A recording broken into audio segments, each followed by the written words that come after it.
Il n'y a pas d'alternative. Il n'y a pas d'alternative. Il n'y a pas d'alternative. Il n'y a pas d'alternative. Il n'y a pas d'alternative. Il n'y a pas d'alternative. Il n'y a pas d'alternative. Il n'y a pas d'alternative. Il n'y a pas d'alternative avec la réalité. Aucune politique de rechange. Nous n'avons pas de plan B. Non, il n'y a pas de plan B. Il n'y a pas d'alternative.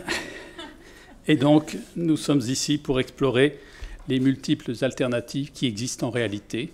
Non pas simplement dans nos vœux, nos souhaits, nos désirs, mais qui existent bien réellement, qui se pratiquent et qui sont donc extrêmement effectives. Cet après-midi, nous allons justement examiner des alternatives en partant de l'examen de la situation des exilés, singulièrement en France, et considérer la manière dont ils sont accueillis ou pas accueillis, la question de l'hospitalité, et donc des alternatives à la, entre guillemets, politique migratoire, qui n'est sans doute rien d'autre qu'en réalité une police. Pour discuter de cette affaire, nous allons, tout au cours de l'après-midi, réunir deux tables rondes, avec une pause entre les deux tables rondes. La première réunira Élise Pestre, qui est ici à ma gauche, qui est professeure de psychopathologie à l'Université Paris Diderot. Pardon ? Qui n'est que maître de conférence. Maîtresse de conférence en psychopathologie, bon bref, et qui a beaucoup travaillé autour de la question du traumatisme et du trauma auprès des exilés. Puis, à sa gauche, nous accueillons Louise Druel, dont le nom d'artiste est Lou Blaster. Et vous pouvez voir qui est vidéaste, et donc vous pouvez voir certaines des vidéos de Louise sur YouTube. Peut-être aurons-nous l'occasion d'en voir un extrait tout à l'heure. Louise Druel est calaisienne.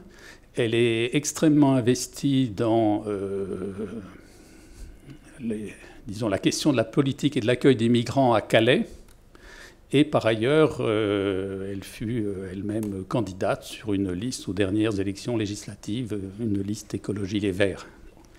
Et puis Camille, que vous connaissez, Camille Louis, qui va intervenir, elle, en tant que, cette fois-ci, Compost, c'est-à-dire ce collectif d'artistes qui a initié un dispositif qui s'appelle la Fabrique du commun, dont elle va nous parler.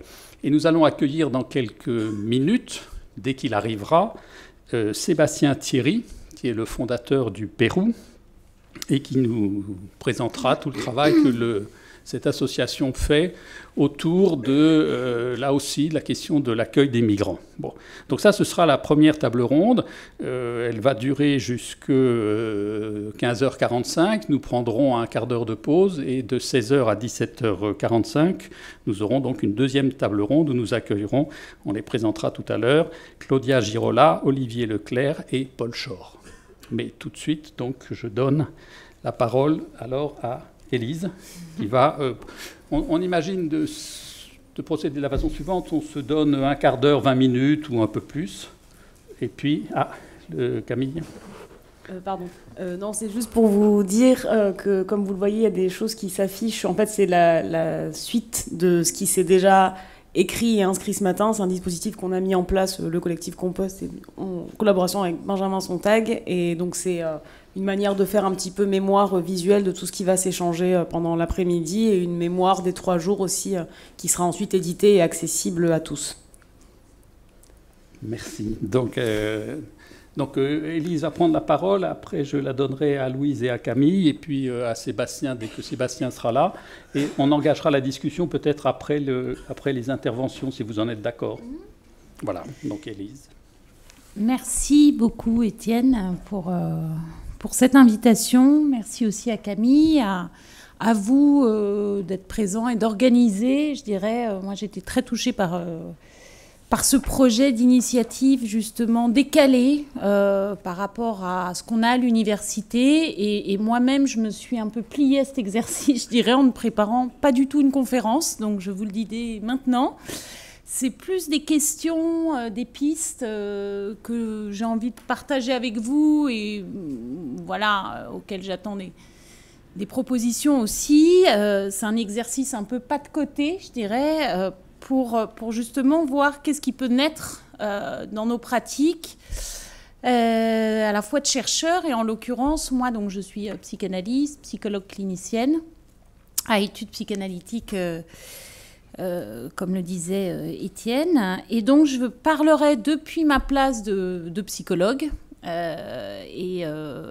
en vous proposant voilà, quelques possibilités alternatives qui ont commencé à travailler en moi et avec d'autres collègues, hein, c'est dans des allers-retours, depuis ce qu'on pourrait désigner comme la clinique de l'exil, hein, c'est-à-dire le champ du soin psychique voilà, auprès de personnes exilées.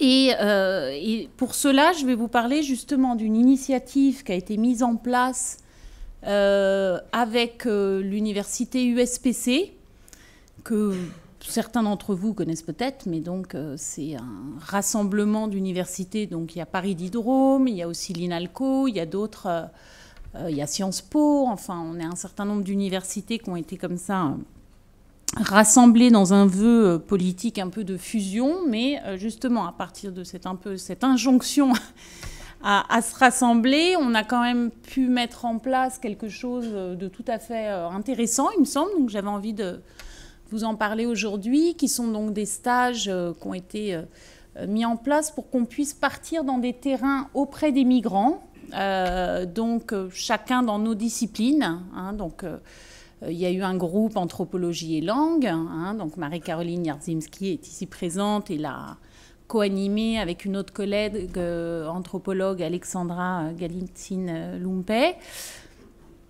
Voilà, il y a eu un stage qui s'est déroulé en sociologie et un autre qui s'est déroulé, donc, que moi j'encadrais, avec des étudiants, des doctorants, 4 étudiants, en psycho, donc de différents établissements, avec une orientation analytique ou pas. Et donc on a démarré cette expérience de stage l'année dernière à Calais. On est parti dans le Calaisis, ça a été une expérience extrêmement puissante pour tout le monde. Hein. On a passé une semaine en juin. Et peut-être là, déjà, ce premier point sur lequel je voudrais insister, c'est comment cette initiative un peu décalée, c'est-à-dire avoir un financement par l'université pour se déplacer, hein, justement, dans nos pratiques. Enfin, je ne sais pas si vous vous représentez tellement ce que c'est que d'être psychologue et psychologue... la formation à l'université, mais en général, on ne se déplace pas dans des camps de réfugiés. Hein, c'est-à-dire, on reste là, les étudiants vont dans des services hospitaliers, enfin, ils ont des stages hein, qui ne se passent pas sur des terrains comme ça, déjà, hors les murs. Hein, donc voilà, donc du coup, ce qui est intéressant, c'est que, par exemple, ce stage, donc j'étais avec 4 doctorants. Là-bas, on a donc circulé dans les différents campements hein, de réfugiés. On a senti que notre présence interpellait, qu'elle était souvent saisie, attrapée non seulement par les professionnels qui étaient présents et les bénévoles qui travaillent au contact des réfugiés, mais aussi par les réfugiés eux-mêmes. Hein, alors qu'on pourrait avoir l'idée que comment pouvoir délivrer ou proposer un soin psychique dans ces espaces complètement suspendus où voilà, il n'y a rien, les gens attendent, vont pas bien. Donc c'est un peu décalé d'être psychologue finalement dans ces espaces-là. Mais justement, on a pas mal réfléchi là-dessus avec les étudiants sur déjà comment se positionner, qu'est-ce que ça interpelle en nous. Déjà, on s'est tous sentis plus citoyens au départ, hein, français, européens, humains, avant que de se sentir psychologue. Hein. Donc après, on a travaillé sur notre posture et on s'est dit, bon, qu'est-ce qu'on peut... voilà, qu'est-ce qu'on peut sortir de cette expérience-là ? Cette expérience alternative, donc je dirais, même si je n'étais pas là ce matin à définition précise, mais bon, je m'en saisis quand même, a donné lieu, par exemple, avec un des doctorants, je suis retournée toute l'année dernière dans un des campements voilà, du Calaisis, où on a mis en place un groupe de parole auprès des bénévoles qui n'allaient pas bien dans un des camps. Voilà, on a fait cette expérience-là. Donc, vous voyez, ce qui est intéressant et ce sur quoi je voudrais finalement porter l'accent, c'est comment une initiative un peu décalée, pas de côté, on a ouvert d'autres. et que voilà, ça s'est transformé finalement en quelque chose de plus régulier, de plus voilà, qui avait une fonction là d'étayage pour ces bénévoles en difficulté. Alors, je me disais en lisant finalement là, les différentes interventions de cet après-midi, je voyais celle de Paul Shore, donc que faudrait-il pour que les exilés puissent être accueillis à l'université? Moi, je me disais un petit peu, bon, que pourrait-on faire pour que les exilés puissent être accueillis en termes de soins psychiques dans la cité, c'est-à-dire parce qu'il y a quelque chose, une fois de plus, qui est insistant du côté de toute façon, ces personnes-là sont trop en difficulté même au niveau de la précarité pour qu'on puisse s'occuper d'eux psychiquement. Position qui a été confirmée par la deuxième expérience de stage, qui cette fois-ci s'est déroulée. Donc la première année avec les étudiants, on est allé dans le Calaisis, et la deuxième année, on est allé au centre de la Chapelle, au centre humanitaire, et à Ivry aussi. Et c'est vrai qu'il y avait cette position-là, souvent du côté des professionnels, qui disent « mais de toute façon, les gens vont mal, on le sait, mais on ne peut pas toucher à leur traumatisme, parce que si on touche à leur trauma, alors qu'ils sont encore complètement suspendus au niveau territorial, tout va lâcher, quoi. Donc il y a ce fantasme-là que finalement, prendre soin, proposer une prise en charge provoquerait des décompensations psychiques, c'est-à-dire des ruptures d'équilibre assez graves. Donc vous voyez le paradoxe.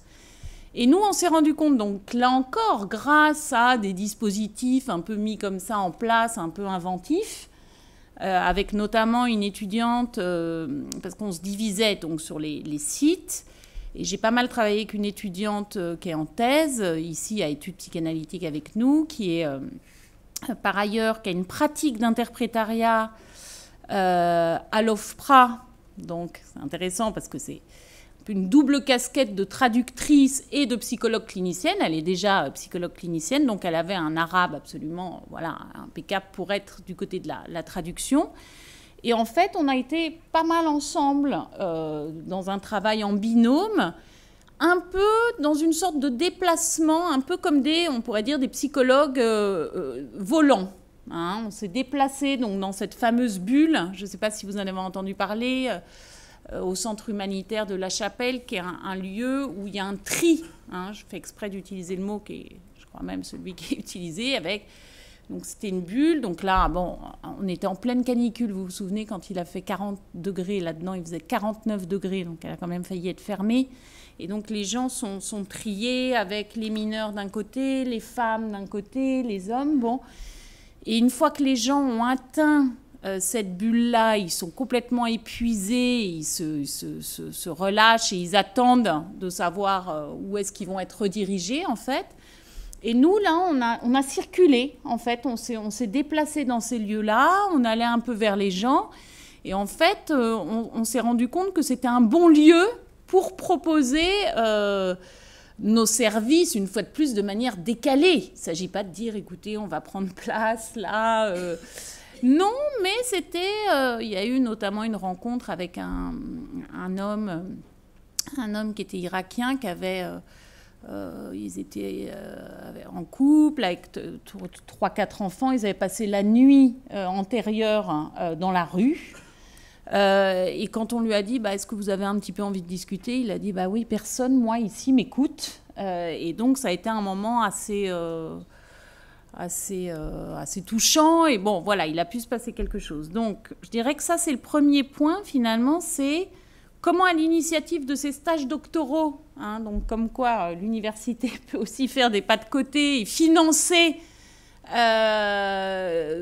des pratiques dans la cité, finalement, ça permet de mettre en place un dispositif de formation qui est tout à fait innovant et important pour les jeunes cliniciens. Et de se décaler des postures aussi habituellement admises. Et donc ça, c'est un premier point. Donc voilà, moi, je m'inscris dans cette psychanalyse, on pourrait dire en extension, comme le disait Lacan, dans le champ politique et social. Donc ça, c'est peut-être un premier point dont je voudrais parler, qui me semble essentiel en termes de formation, voilà, des jeunes chercheurs aussi, puisque c'est quand même une pratique auprès des personnes exilées où on est tellement pris justement dans une précarité insupportable que ça engage des risques potentiels dans les prises en charge psychothérapeutiques. Hein. C'est-à-dire que souvent le psychologue, s'il n'est pas bien encadré, s'il n'a pas un cadre suffisamment soutenant et solide à un niveau institutionnel, etc., il entre aussi en miroir et il a envie de se mettre à sauver celui qui ne va pas bien, en l'occurrence, là, si on parle des personnes exilées, donc de basculer de sa position qui serait d'être dans une aide du côté de la parole et de l'écoute à quelque chose qui se concrétise par, finalement, j'ai presque envie de le prendre chez moi à la maison pour qu'il aille mieux. Vous voyez, ça peut basculer assez rapidement. Donc nous, ça a été bien une élaboration autour de comment bien accueillir une parole dans un tel cadre instable, mouvant, incertain. Comment décaler nos pratiques, sachant qu'il y a, on pense qu'il y a vraiment une nécessité dans ces lieux-là. Donc ça, je dirais, c'est peut-être un des premiers points. On pourra évidemment y revenir dans la discussion. Et un autre point, donc ça, ce serait psychologue volant, par exemple, une idée de dispositif qui serait à proposer pour sortir d'une zone de confort du psychologue dans son cabinet. Et une autre, ce serait, alors ça m'est un petit peu aussi né dernièrement, j'ai commencé à recevoir en libéral un jeune réfugié qui n'allait pas bien. J'ai trouvé ça puissant aussi, ce qu'il disait, c'est qu'il ne supporte plus d'être identifié comme réfugié, en fait. Hein, c'est-à-dire, c'est d'être assigné à une identité de réfugié qui fait que lui, il se sent en circulation, c'est un étudiant à l'université, il se sent comme dans une identité un peu sanctifiée. Et là, je me suis dit, mais c'est ça qu'il faut aussi pour lutter finalement contre, quand même, les pratiques ségrégatives qui sont quand même assez présentes, des assignations identitaires. Est-ce qu'on ne pourrait pas mettre en place une sorte de réseau psy avec des collègues psychanalystes, psychologues qui accueilleraient, alors après il faut voir, est-ce que ça peut pas s'étendre aussi à d'autres disciplines, que sais-je, mais là en tout cas du côté du soin, qui pourraient accueillir justement dans leur cabinet et non pas seulement dans des structures où on est identifié comme étant réfugié, ayant vécu des tortures.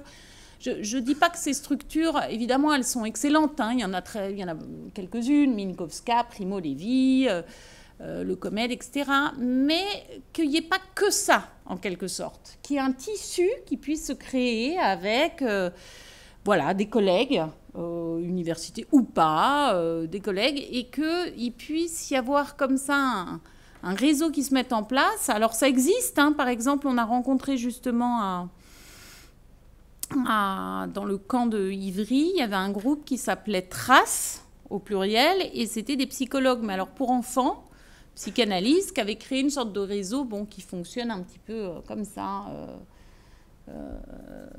mais c'est plus eux qui se déplacent dans les lieux. Ils proposent leur dispositif en se déplaçant. Bon, voilà, là, ça, je me suis dit, ça peut être intéressant, justement, de faire sortir aussi ceux qui souffrent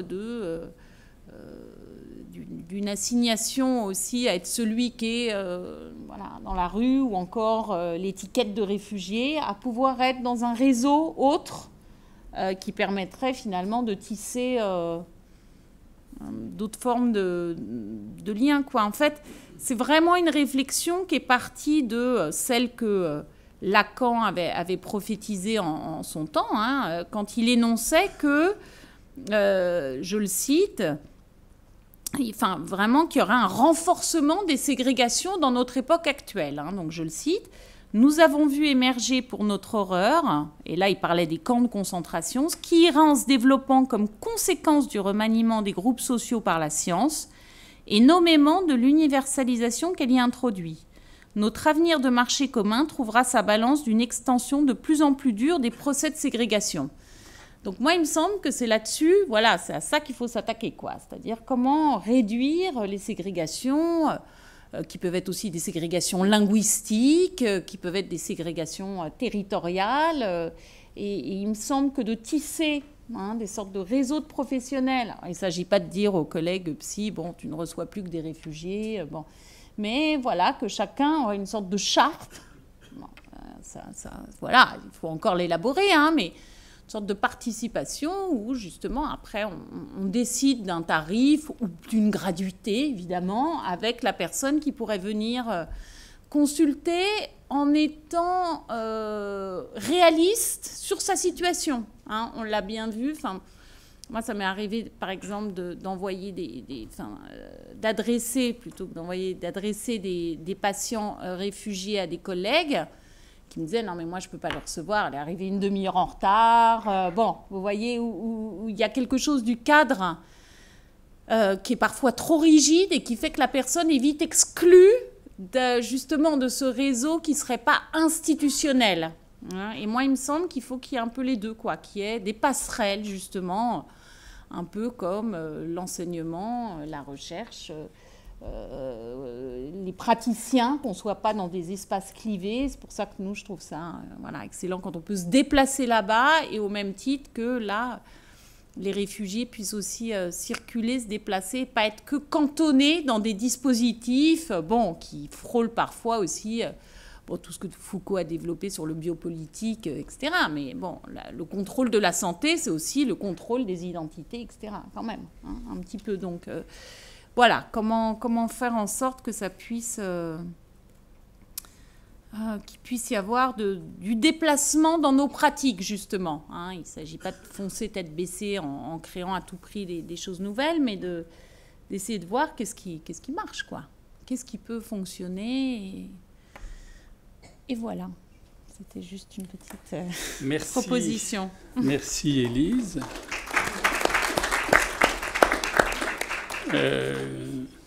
Donc, pendant qu'Élise parlait, nous ont rejoint à la table, immédiatement à ma droite, Myriam et Elias, que quelques-unes d'entre vous ont rencontrés à midi, puisqu'ils travaillent à la Belgium Kitchen, qui a assuré le repas aujourd'hui, et qui pourront tout à l'heure prendre la parole et en particulier témoigner des initiatives prises à l'intérieur de la jungle de Calais.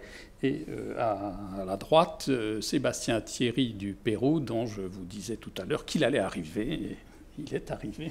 Merci Sébastien. Nous venons d'entendre une première intervention autour de la question de l'accueil en termes psychiques, quoi, de la prise en charge psychique des exilés. Et quelques propositions que Élise vient de faire et sur lesquelles nous allons revenir tout à l'heure. Mais on va peut-être enchaîner tout de suite par l'approche que propose Compost et la fabrique du commun, dont Camille va nous parler maintenant, puis et peut-être intégrer à cette fabrique du commun, donc effectivement les interventions de Louise, de Myriam et d'Elias, et puis ensuite on donnera la parole à Sébastien qui nous parlera des initiatives prises par le Pérou. Camille. Merci beaucoup, merci Élise, c'était vraiment extrêmement intéressant de t'entendre. Il y a, je pense, beaucoup de liens avec ce qu'on essaie de faire dans ces initiatives de la fabrique du commun qui, parce que tu l'as présenté comme ça Étienne, mais ça a été ce dispositif-là dont je vais vous dire un mot et une invention du collectif Compost, mais il se reconfigure et il se fait à chaque fois avec des nouveaux collaborateurs et des nouveaux partenaires. Donc là, cette fabrique du commun qu'on prévoit de faire à Calais, elle se fait avec des étudiants de Paris 7, dont certains sont là. J'ai vu Julien quelque part, mais voilà. Et Myriam notamment, et donc Étienne. Et en fait, ça fait suite à tout un travail qu'on a commencé il y a 2 ans, je crois, au sein d'un séminaire qu'on a donné ici avec Étienne, qui s'appelait l'autre Europe, l'Europe des autres, et qui nous a conduit justement à aller à Calais, puisque au moment où on démarrait ce séminaire, dont l'une des questions était précisément comment est-ce qu'on se met au travail de ce double déficit d'accueil en Europe de tout ce qui compte, de tout ce qui touche à l'altérité, que ce soit l'altérité ethnique, nationale, géographique ou l'altérité politique. Donc on travaillait à la fois sur les non-politiques d'accueil en Europe et sur la manière dont l'Europe a pu traiter les alternatives politiques telles que ce qui s'est passé avec la Grèce. Donc c'était voilà, le terrain de recherche qu'on s'était donné.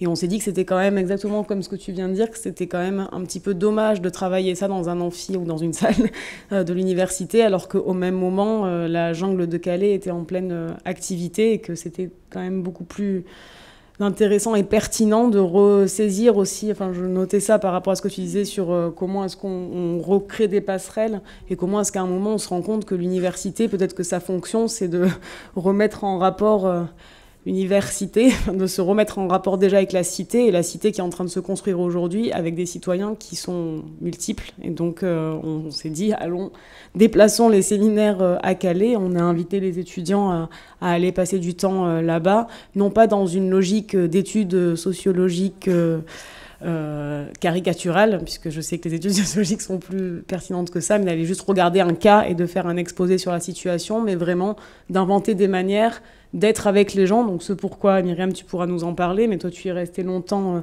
à la fois à travailler avec la Belgium Kitchen. Je crois que tu avais lancé aussi ton dispositif de traduction, enfin de travail de langue, où toi tu as appris l'arabe en même temps que tu enseignais du français. Enfin, tu pourras peut-être... Oui, c'est pas proprement que j'ai appris l'arabe, mais c'était un échange quand j'allais à l'école. C'était pas que moi que j'apprenais le français, mais c'était vraiment un échange parce que les autres, ils m'aidaient avec les personnes qui ne parlaient pas du tout ni l'anglais ni le français. Et donc, c'était vraiment un échange continu. Et les questions, ça venait d'eux qui me posaient des questions. On veut savoir comment il faut remplir les papiers pour demander l'asile et tout ça. Ou soit de moi, parce que moi aussi, je suis migrante, que je suis venue ici en France, de l'Italie. Et donc... je leur donnais des conseils dans la façon de s'approcher aux gens ici, comment il faut faire pour chercher un boulot et tout ça. Et donc ça venait des deux côtés, c'était un échange vraiment magnifique. Sans eux, moi, j'aurais pu rien faire.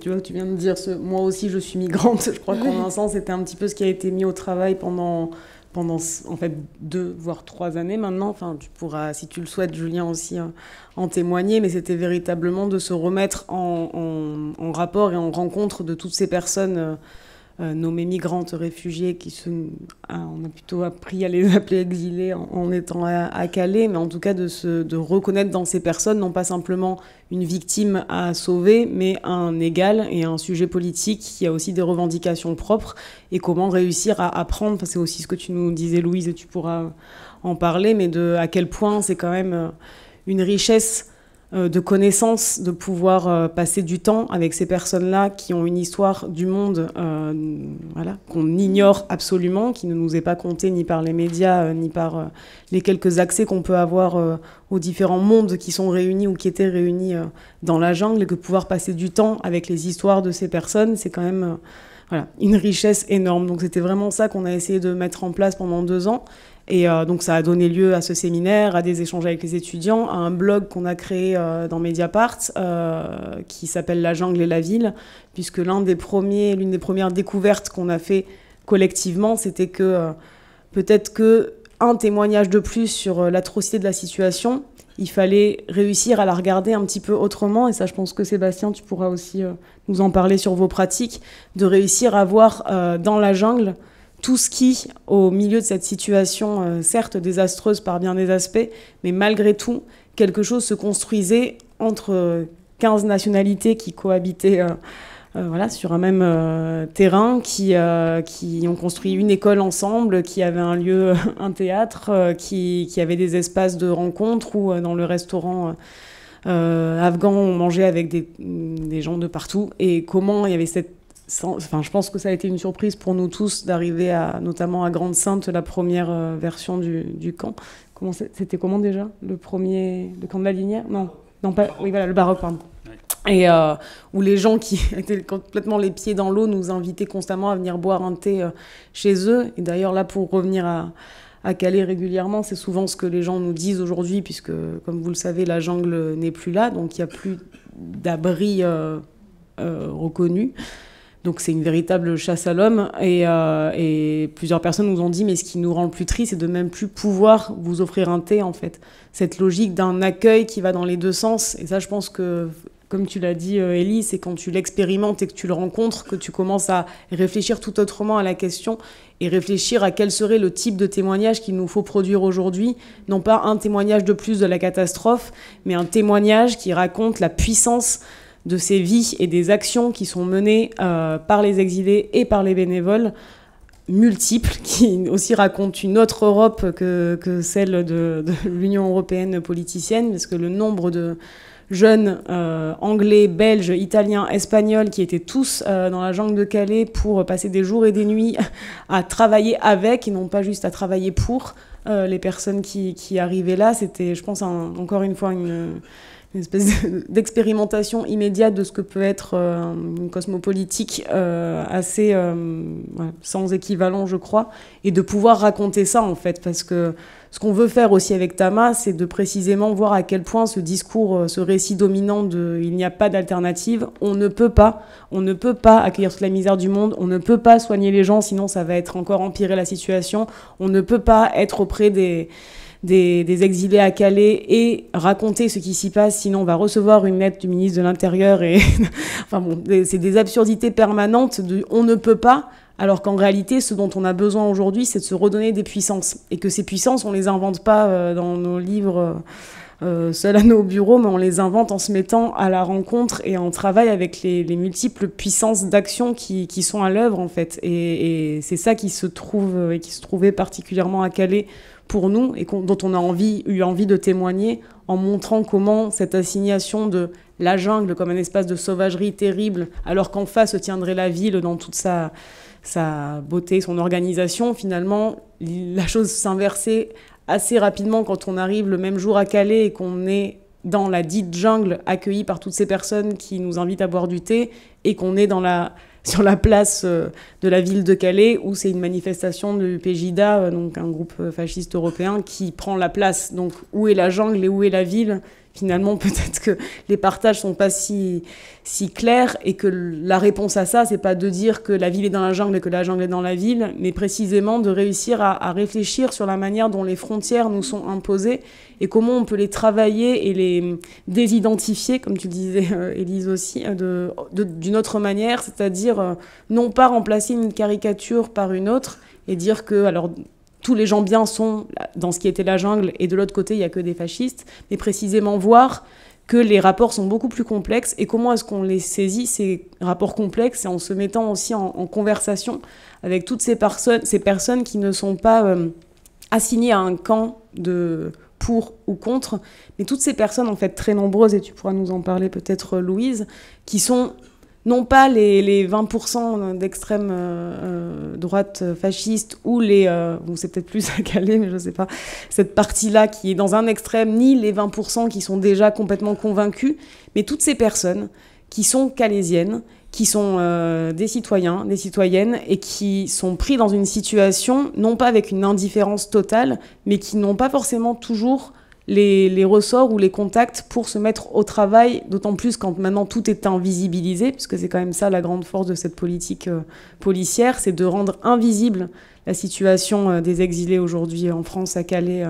Donc il n'y a plus de lieu où on peut aller à la rencontre d'eux. Quand on est, vous pourrez en témoigner, les étudiants qui étaient avec nous au dernier séjour à Calais, approcher d'un lieu de distribution de repas aujourd'hui à Calais, c'est forcément être arrêté par les CRS qui rôdent. Enfin, il y a tout est rendu impossible pour que ces rencontres-là, telles qu'elles pouvaient se produire auparavant, continuent de se produire. Et on voit véritablement une politique en France dont la plus grande peur semble être qu'une communauté hétérogène se produise. C'est-à-dire que c'est pas véritablement les exilés où les militants, c'est des lieux où il va y avoir des rencontres improbables entre exilés militants et les autres, des espaces où véritablement quelque chose d'un espace commun et qui va tenir puisse exister et puisse durer. Enfin, tu me contrediras si je me trompe, mais j'ai vraiment l'impression que c'est ça la plus grande, la grande paranoïa de l'État, c'est ça, l'espace commun. Donc on s'est dit, avec Étienne et nos étudiants, et avec cette expérience de fabrique du commun dont je vais vous parler, que peut-être l'endroit le plus juste où on pouvait agir et s'engager, sachant qu'on n'est pas sur le terrain, c'était celui-ci, c'est-à-dire de se mettre à la rencontre d'une autre forme de communauté qui n'existe pas et qui est à construire, qui est justement à tisser, pour reprendre ce terme que je trouve très juste, à partir de différentes personnes qu'on rencontre là petit à petit dans la ville et qui ne sont pas les premières personnes qu'on a rencontrées depuis qu'on travaille à Calais, c'est-à-dire les associations, les personnes qui agissent depuis un certain temps sur le terrain, mais les voisins, mais les gens, les enseignantes, mais un agent de la PAF qui en fait se révèle être une personne dont le travail est d'arrêter les passeurs et non pas d'arrêter et de mettre en prison les exilés, qui le conduit plutôt vers les associations ou vers des lieux où ils peuvent passer la nuit, enfin de désidentifier encore une fois les caricatures qu'on se fait des uns et des autres et réussir à rencontrer des multiplicités de personnes qui sont à Calais et qui essaient dans leur pratique quotidienne de faire un geste, de faire un acte de solidarité et d'hospitalité dont tu pourras nous parler aussi, Sébastien, et de relever en fait et de se mettre en rapport avec ces multiples petits gestes d'hospitalité et d'accueil ou de solidarité qui existent. Et donc pour faire ça, c'est là où je rentre dans l'explication de comment se déroule une fabrique du commun. Donc c'est un projet un dispositif qu'on a inventé dans ce collectif qui s'appelle Compost, qui lui est fait d'artistes et chercheurs de différents pays, de différentes disciplines, et qui est un dispositif qui consiste à, comme son nom l'indique, mettre en commun des gens qui n'ont rien en commun. Donc c'est toujours précédé d'un long temps d'enquête et de travail sur le terrain où on va rencontrer un ensemble de singularités dans une logique, encore une fois, qui est celle de la conversation. C'est-à-dire que la conversation, c'est pas un journaliste qui vient avec un micro chercher le savoir de quelqu'un, mais c'est faire confiance à la manière dont prendre 1 heure avec une personne, c'est aussi arriver à, comme on a parlé ce matin, à trouver quel savoir est contenu dans la parole de cette personne qui n'est pas forcément un universitaire ou un artiste, mais un voisin, un pêcheur en Colombie ou un chauffeur de taxi, et que les savoirs dans une ville sont multiples. Et ce qui nous intéresse, c'est de voir comment un locuteur renvoie à un autre, qui renvoie à un autre, et que petit à petit, le cercle des conversants s'élargit en remettant en fait à égalité un ensemble de pratiques sociales qui, chacune depuis leur propre endroit, a quelque chose à apporter à la grande conversation qu'on souhaiterait mener autour de cette question, ou de cette possibilité et cette puissance de l'hospitalité. Donc là, c'est un travail qui démarre, mais l'enjeu, c'est véritablement de sortir de cette idée qu'on entre dans un territoire avec une carte déjà bien claire de quels sont les lieux identifiés qu'il nous faut visiter parce qu'ils sont source d'expertise, mais véritablement de rentrer dans un travail un peu immersif, de rencontre de terrain avec les personnes, et qui petit à petit tissent autrement un réseau de savoir et d'expérience. Donc on rencontre ces différentes personnes. Chaque fois qu'on rencontre ces personnes, donc c'est, comme je disais, des longues conversations qui sont longues, hein, ça prend du temps de vraiment converser avec quelqu'un. Donc on enregistre ces conversations, et ensuite, avec tous ces enregistrements multiples, on construit ce qu'on appelle un bain, parce que l'idée, c'est d'immerger les personnes, non pas dans une question de « parlons ce soir de l'hospitalité à Calais », mais véritablement de faire entendre cette question à partir d'une polyphonie sonore et visuelle qu'on réalise, du coup, donc là, plutôt la partie artistique de ce collectif Compost, plus étudiants, plus collègues calaisiens, donc notamment Louise, à qui je vais donner la parole. Donc on compose ce bain, et ça va permettre d'introduire de manière plus sensible à la conversation qu'on souhaiterait proposer, non plus comme un événement, mais comme un cycle qu'on va démarrer à Calais, dont le premier aura lieu normalement début décembre. Et donc l'idée et le dispositif de fabrique du commun, comme vous en voyez des petites images, c'est de réunir toutes ces personnes qu'on a rencontrées, plus d'autres, puisque l'idée c'est encore une fois de faire que les gens qui ne seraient pas forcément directement concernés par la question viennent. Donc on a plusieurs stratégies d'invisibilité pour que les gens rejoignent l'événement. Et donc on crée des tables, donc plusieurs ont participé en Argentine ou en Haïti. Ici, c'est des tables où, autour de la table, il y a 5 ou 6 personnes qui viennent chacun d'un champ de savoir différent. Donc, encore une fois, un exilé peut être assis avec un grand philosophe, être assis avec un étudiant, être assis avec quelqu'un qui travaille à la Belgium Kitchen, où on essaie d'avoir des personnes assez différentes, ou avec un restaurateur de Calais qui était un curieux de l'initiative. Et on fait en sorte que ce bain puisse donner la sensation à chacun qu'il est légitime à prendre la parole autour de cette table, sachant que c'est une conversation intime, puisqu'elle est à 5, mais qu'en même temps, tout le dispositif consiste à faire de ces multiples conversations intimes une grande conversation.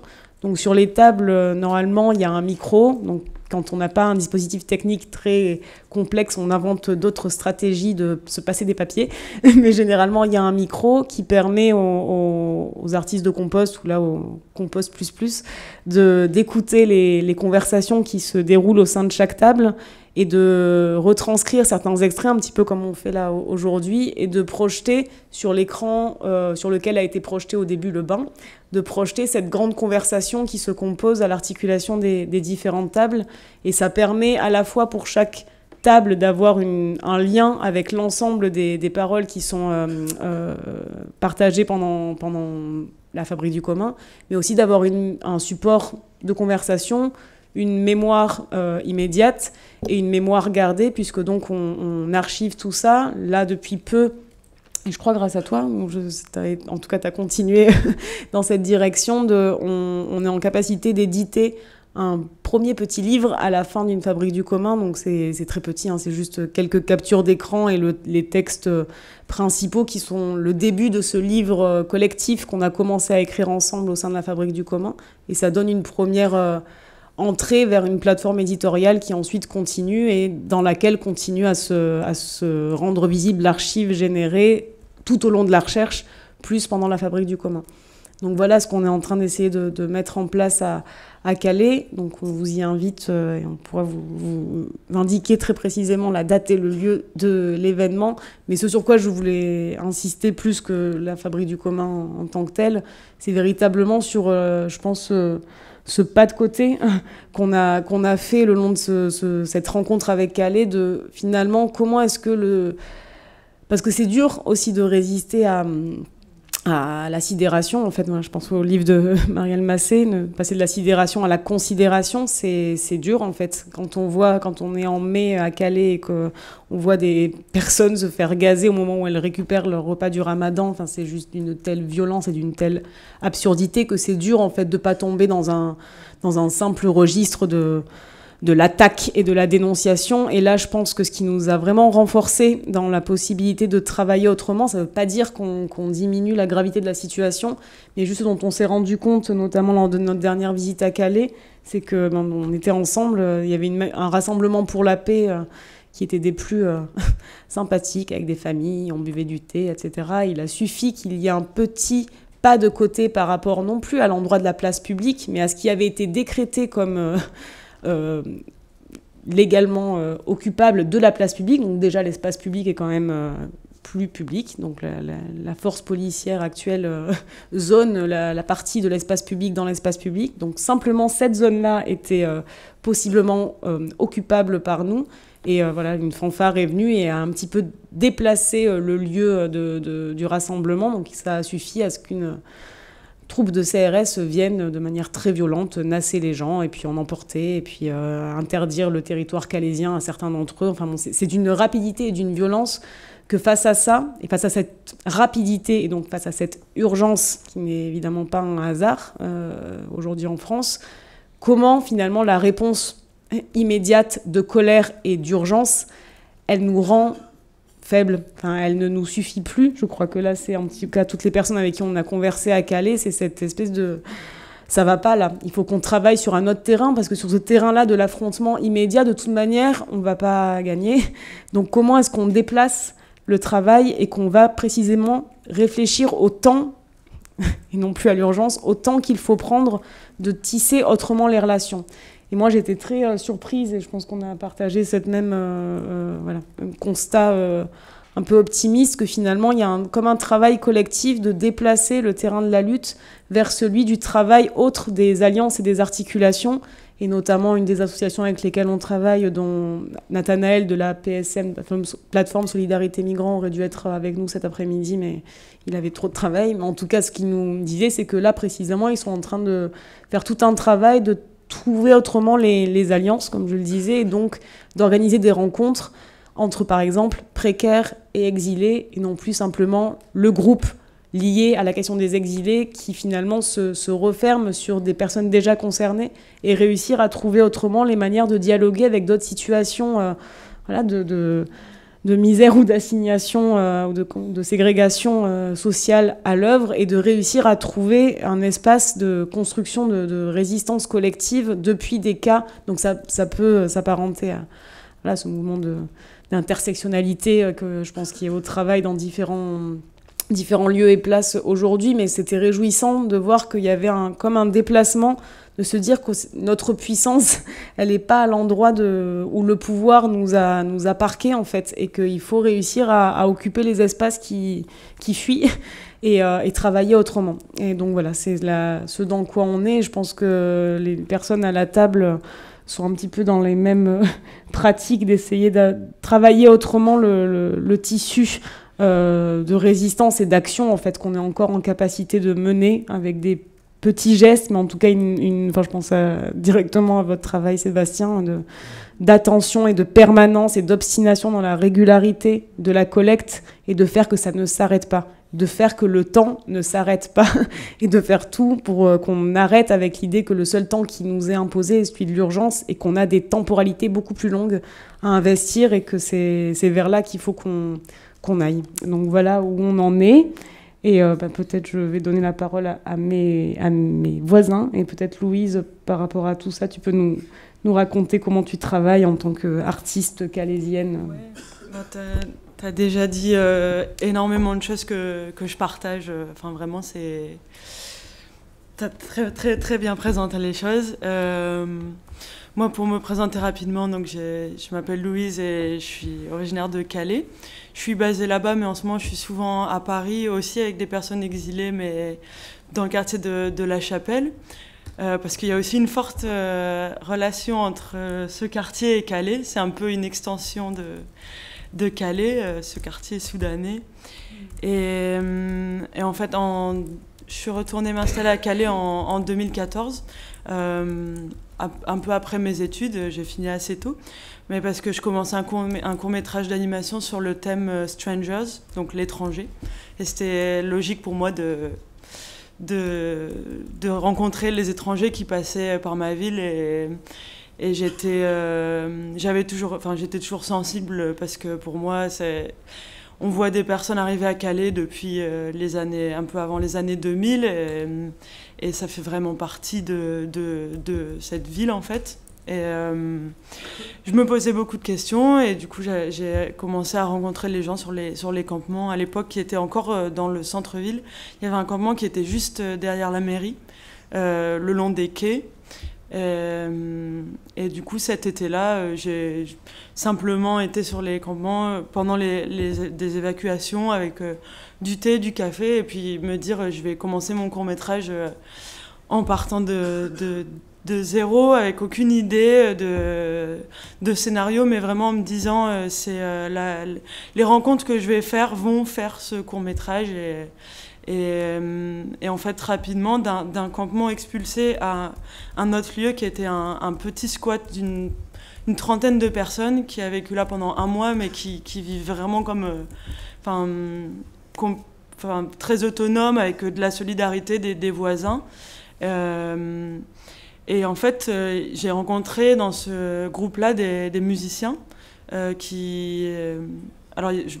rapidement, je me suis rendu compte que dans cette population à Calais, il y avait des artistes, et il y avait plein de personnes différentes, mais en tout cas, moi, très sensible à la musique, j'ai rencontré ces musiciens-là, et peu de temps après, ce squat était évacué.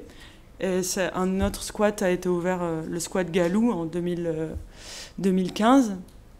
Et j'ai enregistré, en fait, pendant une soirée, plus de 2h30 de musique, des personnes dans une sorte de hangar qui était ce squat. Donc les voix, en fait, portaient très, très résonnées.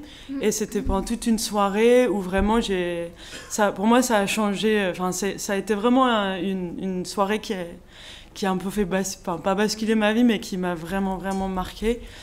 Et j'ai eu la chance d'avoir mon enregistreur et d'enregistrer ce moment.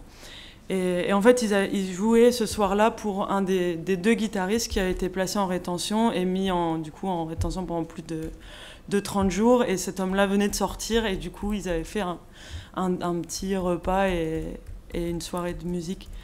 Et en fait, pendant toute la fabrication de mon court-métrage qui a duré 2 ans, j'ai écouté tout le temps cette musique. Et ensuite, ça a été la nouvelle évacuation et le déplacement jusque la nouvelle jungle et nouvelle construction. Et tellement de choses se sont passées, mais et d'un coup, c'était une ville qui est sortie de nulle part parce que à la base, ce terrain, c'était vraiment c'est une zone naturelle, mais qui servait de décharge illégale où en fait il y avait beaucoup de gravats et de choses comme ça, et les gens sont mis à reconstruire des cabanes et qui avaient jamais été aussi bien même construites que jusque-là, puisqu'il y avait vraiment des lieux qui étaient très très bien isolés, très très bien construits. En tout cas, comme la municipalité avait dit bon, cette fois vous vous mettez dehors de la ville, et les gens se sont dit ok, bon bah maintenant on construit quoi.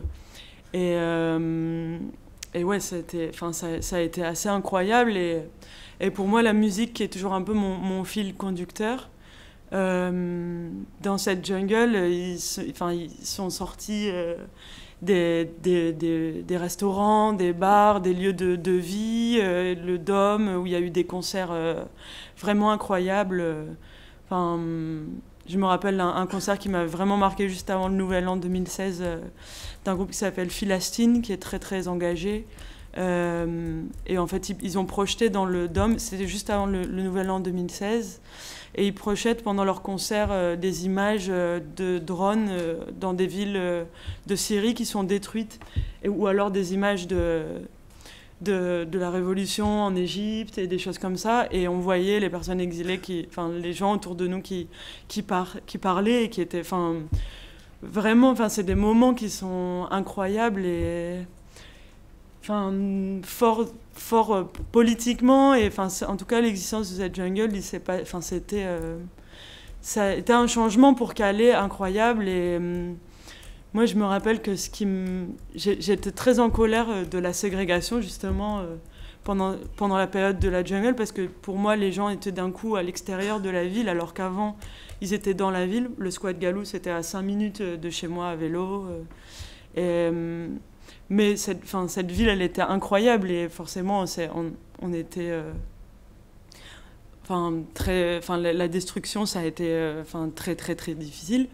Quand je revois les images maintenant, 1 an après, je vois vraiment que c'était pour moi un saccage, en fait, de ces lieux de vie, de culture, de résistance, et que ce qui a été détruit, c'était vraiment cette fraternité, et c'était toute cette utopie qui a été détruite. Mais vraiment, oui, quand je vois les images, c'est un saccage, quoi. C'était vraiment ça, mais du coup, on s'arrête pas là, c'est clair. Et en ce moment, du coup, je disais, je suis souvent à Paris parce qu'il y a donc 1 an, j'ai rencontré un flûtiste soudanais qui s'appelle Gandhi Adam, qui est un flûtiste vraiment exceptionnel et qui est en France depuis une dizaine d'années, qui est basé à Paris, qui se produit souvent ici et en France. Et en fait, lui-même connaît énormément de musiciens de jazz africains, beaucoup de gens qui sont à Paris. Et on essaye, en tout cas en ce moment, de mener des actions pour faire continuer à diffuser la musique des personnes exilées, soudanaises, éthiopiens, afghans. Et parce que la musique, elle rassemble, et enfin, pour moi, c'est vraiment quelque chose de très puissant. Et à Calais, on a aussi en ce moment monté une samba pour de manifestation, donc dont tu as vu une prestation à la manifestation dont tu parlais tout à l'heure. Et ce sont des façons, enfin, vraiment pour nous d'être entendus et d'être bruyants, de montrer qu'on est là et de refuser justement d'être invisible et voilà. Et j'allais ajouter un truc mais j'ai oublié. Ah oui, et pour moi, enfin Calais, en tout cas, c'était vraiment je suis vraiment fière en fait que ce soit un carrefour. Enfin pour moi, c'est un carrefour du monde et c'est devenu ça a changé énormément de choses. Enfin pour moi, je vois cette migration comme une chance, une culture énorme et une fenêtre en fait sur le monde. Et tu l'as présenté tout à l'heure, mais je milite politiquement. J'ai décidé de m'engager politiquement parce qu'on me l'a demandé, mais parce qu'aussi, comme je ne suis pas issue d'un monde politique, mais que je suis artiste, je me présente à des élections, mais en essayant de faire les choses de façon décalée et justement de revendiquer en fait cette identité, de prendre même les contre-pieds des personnes identitaires. On rigolait la semaine dernière parce qu'on a joué dans le quartier de la Chapelle et on chante des chansons en arabe, des chansons soudanaises. Et on était à la Chapelle et on disait on a réussi notre intégration en tant que Française dans ce quartier soudanais. Donc on essaie de prendre les contre-pieds, on partage la musique. J'ai envie d'apprendre à être DJ pour pouvoir passer de la musique des exilés dans les bars à Calais. Enfin, c'est des choses qu'on envisage et qu'on va continuer. Et justement, parce qu'il faut faire se rencontrer les gens et la musique, elle est très, très, très pratique pour ça.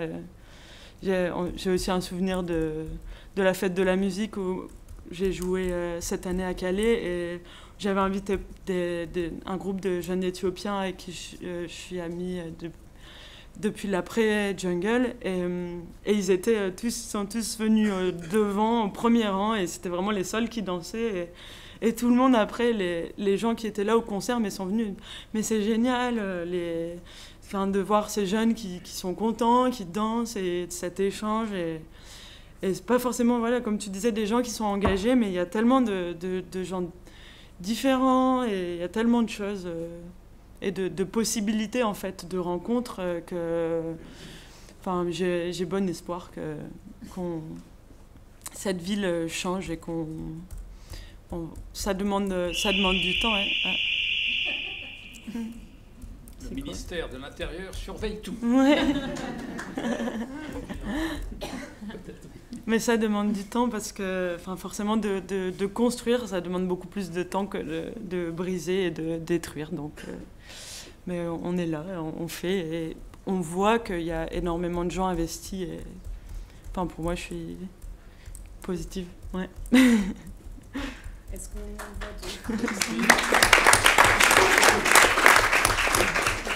Myriam. Est-ce qu'on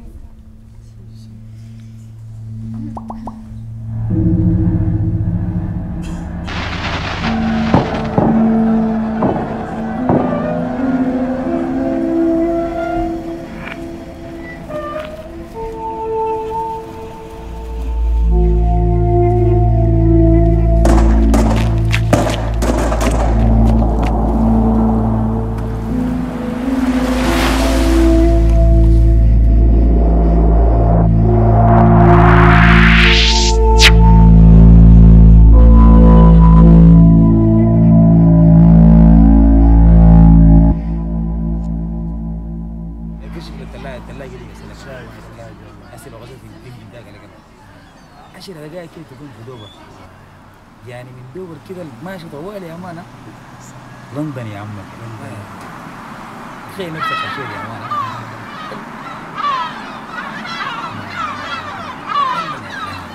طبابي نمشي اصبروا يا شباب ما تيأسوا بس تخيل نفسك راكب الكاميون ده قصدك دوبر كده اكيد خاشي ماشي قسمتنا نحن ما عارفين نعم صح لكن كالي برضه حلو كالي سمع لكن ما الانجليزي يا عم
يا نور العين انت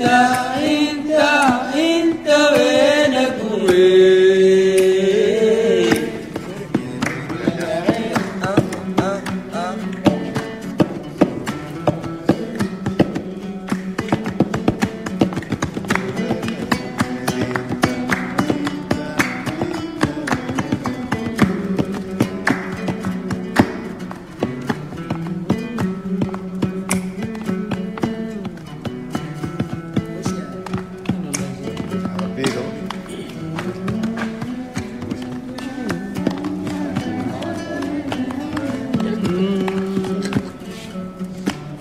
قلبي الحبيب ما خلي عليك ما ناصي الماضي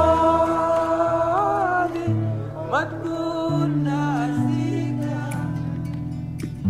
ما بدل حبه أبدا أتذكر بيك ما بدل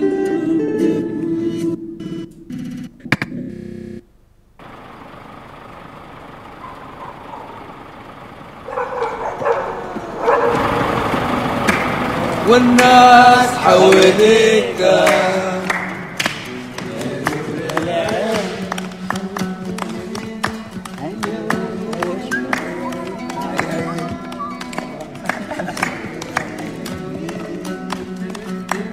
أنا والأنغام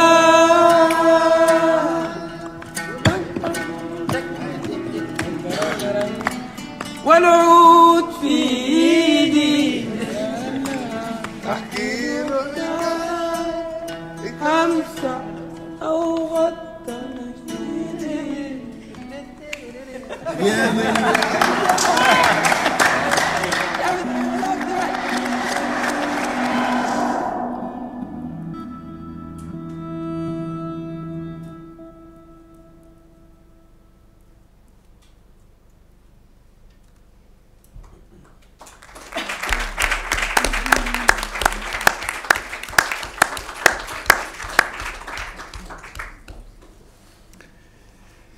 Merci. Donc je propose de donner la parole à Myriam si elle le souhaite. Je crois qu'Elias a très envie de s'abstenir de parler. Donc, Mais par contre, vous pouvez lui poser toutes les questions que vous voulez. Il daigne répondre à vos questions si vous lui en posez. Bon. Myriam, oui. Quelques mots? Oui. En fait, ce qui est le plus important à dire, je crois, c'est l'esprit qu'on a vécu quand on était à Calais. Et parce que les médias nous ont parlé des agressions, de la violence qu'il y avait le soir, mais ils ne nous ont pas dit en fait comment on vivait là-bas. Et c'est important de le connaître. Parce que l'esprit qui gérait les camps, c'était les partages. C'était en fait, il n'existait pas des étiquettes, il n'y avait pas de réfugiés, de bénévoles ou de différences des statuts. Mais c'était une collaboration et une action partagée. Et tout ça, moi, j'ai pu le vivre grâce à la permanence dans la Belgium Kitchen, qui c'était une structure qui s'est mise en place petit à petit, commencé par Ilias et ses cousins, qui sont venus de Bruxelles. Et parce qu'ils avaient un projet, ils se sont rendus compte qu'il fallait intervenir dans cette situation, parce que l'État, il ne fait rien, il ne gère pas cette question de la mobilité. Et ils pensent qu'à travers les expulsions et les démantèlements, on va résoudre une question qui c'est bien plus que ça. Et eux, ils ont compris tout ça depuis le début. Ils ont commencé d'un petit peu au parc Maximilien à Bruxelles, en donnant de la nourriture, des citoyens normaux, donc pour dire que n'importe qui, s'il veut, il peut agir et il peut créer quelque chose, il peut changer petit à petit les systèmes, parce qu'on peut bien sûr faire intervenir dans toute cette situation. Il ne faut pas rester un peu exclu. Oui, je sais, mais je ne sais pas comment. Eux, ils sont partis de rien. Ils ont pris la nourriture, ils l'ont distribuée au parc Maximilien, où il y avait les réfugiés qui dormaient dehors.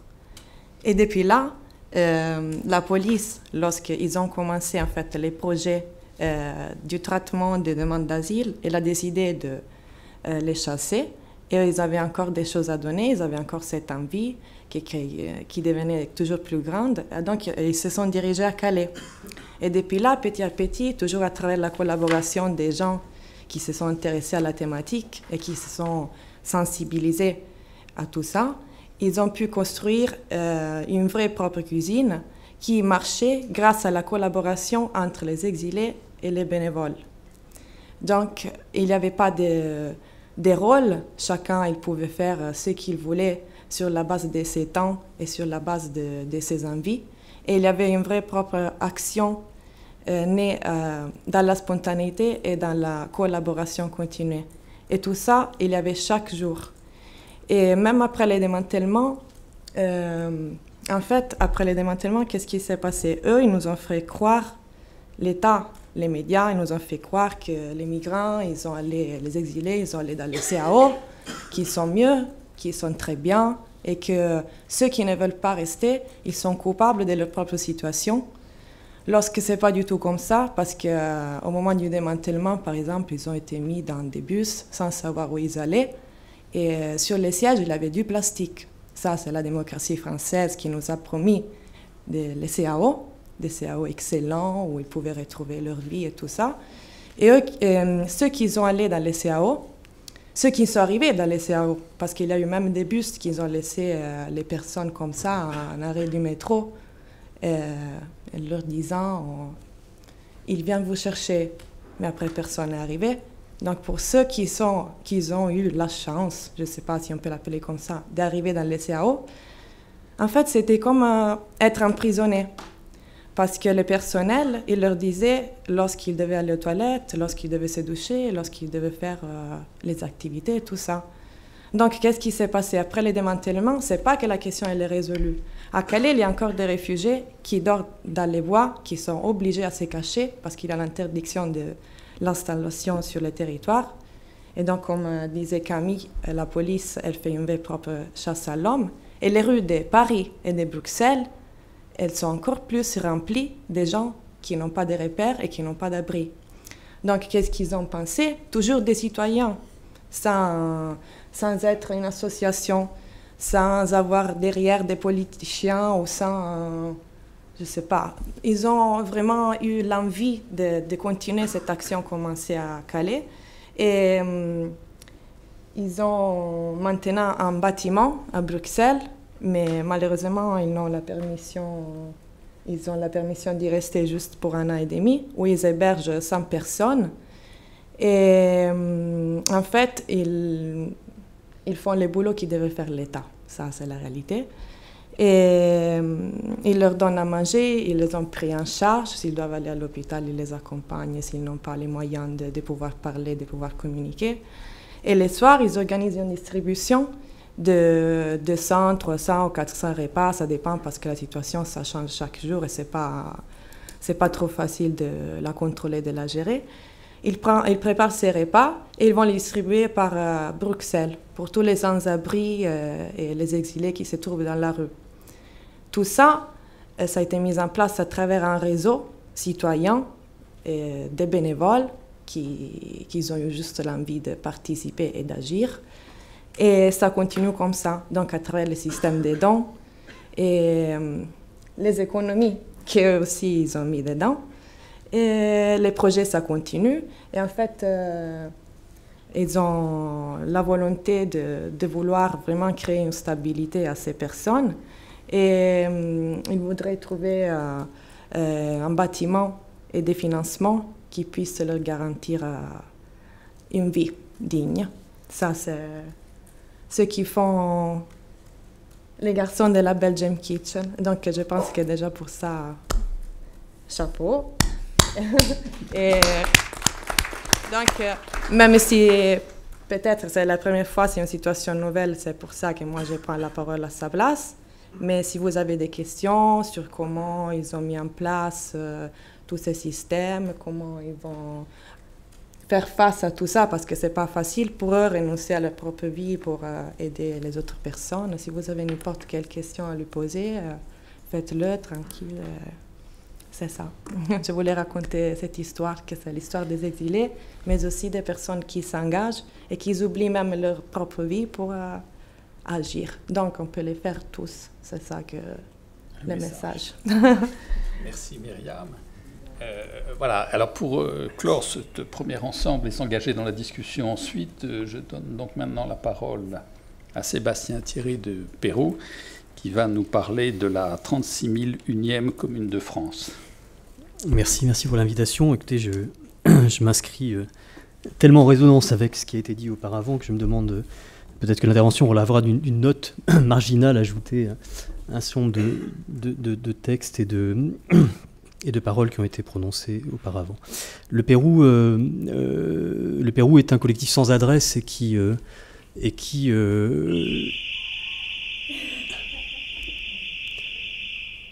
voilà. Et qui œuvre depuis 5 ans, qui est une association qui a été créée il y a 5 ans avec Gilles Clément, jardinier, paysagiste. Et en fait, je parle du détour des 5 ans pour vous expliquer ce que l'on a fait à Calais et ce que l'on en tire, parce que ce que l'on en tire de Calais, c'est aussi ramifié d'une certaine manière un certain nombre d'autres enseignements que l'on a constitués avec l'édit Rome pendant 2 ans dans les bidonvilles de l'Essonne, avec l'édit Sans-Abri à Avignon, lequel on a travaillé avec le collectif d'action des sans-abri à Avignon, avec les enfants du canal à Paris, avec des sans-abri, aussi avec le collectif de la Gabelle à Arles, qui travaillait dans un bidonville qui était quai de la Gabelle, ou encore dans le Calaisis, avant même de se retrouver à Calais avec la plateforme de services aux migrants, et puis à Calais. Et puis aujourd'hui encore dans d'autres situations. Et peut-être que ce qui les caractérise, ces situations, c'est que ce sont, et c'est ce qui dessine finalement la cartographie des actions que l'on conduit, c'est que ce sont des habitats qui sont détruits par des hommes en uniforme. C'est la seule catégorie finalement qui dessine un lien entre ces différentes situations dites bidonville, jungle, squat, etc. Et donc ces situations de violence sont caractérisées évidemment par des déferlements d'uniformes, mais qui sont précédés par des déferlements de représentation et animés par effectivement un certain nombre d'effets de langage, d'images, etc., sur lesquels du coup on travaille comme en contre-feu. Alors, je ne vais pas vous faire l'histoire évidemment des images légales, puisqu'elle a été déjà largement évoquée, qui se sont abattues sur Calais avant même que les pelleteuses passent. Mais ce que l'on peut en retenir avec Marielle Massé, je voyais tout à l'heure le livre de Marielle, Sidéré Considéré, ce que l'on peut effectivement retenir, c'est le caractère d'immondice qui effectivement couvre la jungle avant même que celle-ci soit évacuée. C'est un territoire qui est officiellement immonde, qui est officiellement indigne, qui est officiellement impropre et qui est caractérisé par une démultiplication de négations et qui, effectivement, niant la vie, quelle qu'elle soit, qui s'y déploie, conduit inexorablement, nécessairement, mécaniquement, à ce que tout ceci disparaisse. S'il n'y a rien, donc il n'y a aucune raison que quelque chose demeure. Et qui plus est, donc on sait voilà, combien ces politiques ont été mises en œuvre, et ce maillage, ce tissage des textes et des images a conduit à ce que les machines déferlent. Et il y a quelques éléments qui viennent ponctuer, comme des cerises frelatées sur le gâteau sans goût, qui sont par exemple qu'à l'issue de la destruction de la jungle de Calais, ou en tout cas au moment où celle-ci s'organisait, la mairie obtenait d'un Fonds national de développement et d'aménagement du territoire le financement à hauteur de 275 millions d'euros, et comme une mesure compensatoire à la crise migratoire que connaît Calais, d'un parc d'attractions nommé Heroic Land, et qui est un parc d'attractions qui va voir le jour d'ici 2 ans, et qui est un parc d'attractions dédié aux héros de jeux vidéo. Donc comme monument à la déréalisation, on ne fait pas mieux. Et encore, j'ai arraché un arrêté municipal qui date du 18 janvier 2017 de la mairie de Calais, qui voilà, considérant, donc qui porte sur la dite lande de Calais. Et c'est assez voilà, frappant combien ce qu'ils arrêtent, donc en fait, cet arrêté vise à empêcher toute réinstallation des personnes dans la lande de Calais, au motif d'ailleurs que c'est une zone protégée et à protéger, et que donc ce sont des impératifs de sauvegarde du littoral qui commandent que les hommes disparaissent ou ne réapparaissent pas. Et l'article 5... donc une fois considéré un certain nombre de textes et de choses et de faits, l'article 5 dispose: l'organisation de manifestations sportives, culturelles, politiques, philosophiques ou de toute autre nature est interdite sur les sites de la Lande et de Jules Ferry, sauf dérogation accordée par la commune de Calais. Donc il est officiellement interdit de penser sur un territoire de la République.